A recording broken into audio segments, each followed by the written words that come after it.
MLA గారు please please మళ్ళీ మీరు హరీష్ రావు గారు ప్లీజ్ మేడం మీరు మాట్లాడండి మళ్ళీ మధ్యన ఇంటరప్ట్ చేయకండి మీకు ఇస్తాం మళ్ళీ మీరు ఇప్పుడు మీ సభ్యురాలి టైమే తగ్గిపోతుంది మీ ఇష్టం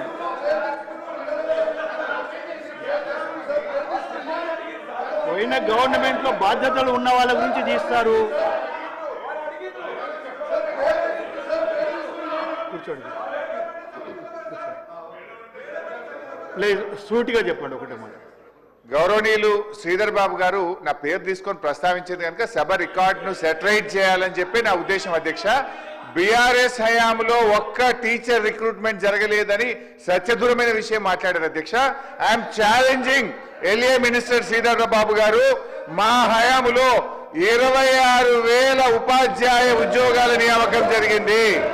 8,000 పబ్లిక్ సర్వీస్ కమిషన్ ద్వారా చేశాం మరో 18,000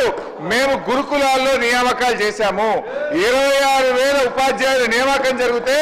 ఒక్కటి జరగలేదని చెప్పి శ్రీధర్ బాబు గారు మాట్లాడడం చాలా పొరపాటు సార్ రెండో పాయింట్ సార్ ఎన్ని స్కూళ్లు మీరు మూతపడ్డాయని మా సబితకు అడిగితే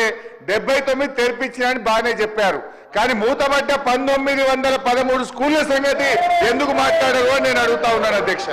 ఇలా బీఆర్ఎస్ హయాంలో మేము గురుకులాల్లో అధ్యక్ష ఇప్పుడు మీరు సూటిగా ప్రశ్న అడిగారు మళ్ళీ అక్కడ విద్య మీద మా కమలాకర్ ప్లీజ్ హరీష్ రావు గారికి మీకు సపోర్ట్ ఏం అవసరం లేదు ఒక నిమిషం ప్లీజ్ మేడం మీరు మాట్లాడండి అధ్యక్ష నేను మాట్లాడంలో పొరపాటు ఏం మాట్లాడలేదు అధ్యక్ష